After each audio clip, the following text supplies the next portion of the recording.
Bismillahirrahmanirrahim. Assalamualaikum anak-anak Bu Guru semuanya. Apa kabar hari ini? Bu Guru harapkan dan doakan kita semuanya selalu sehat dan tetap semangat ya. Kali ini Bu Guru akan menyampaikan materi PSTS Bahasa Sunda, yaitu tentang antonim atau lawan kata. Kalau dalam bahasa Sunda namanya babalikan. PSTS Bahasa Sunda semester 2 ini praktik menghafal antonim ya. Jumlahnya ada 10. Nanti Bu Guru akan contohkan cara membacanya. Disimak ya. Sekarang Bu Guru akan mencontohkan cara pengucapannya. Dalam antonim di sini ada simbol seperti silang ya. Itu dibaca sabalikna. Ya, kita belajar bersama.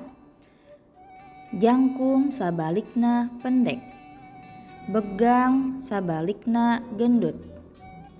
Ipis sabalikna kandel. Panjang sabalikna pondok. Mirah sabalikna awis. Hese sabalikna babari. Mios sabalikna mulih. Alus sabalikna butut. Asak sabalikna atah. Panas sabalikna tiis. Nah, itulah yang harus kalian hafalkan.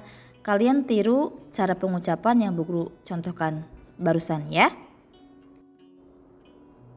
Ini adalah terjemahan dalam bahasa Indonesianya. Kalau tadi kan bahasa Sundanya.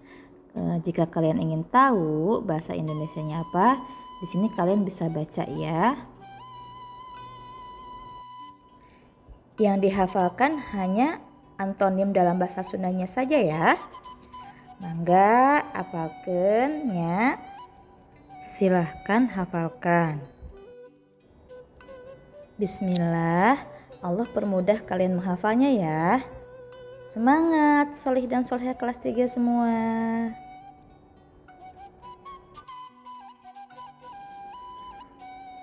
Selamat belajar ya. Hatur nuhun. Wassalamualaikum warahmatullahi wabarakatuh.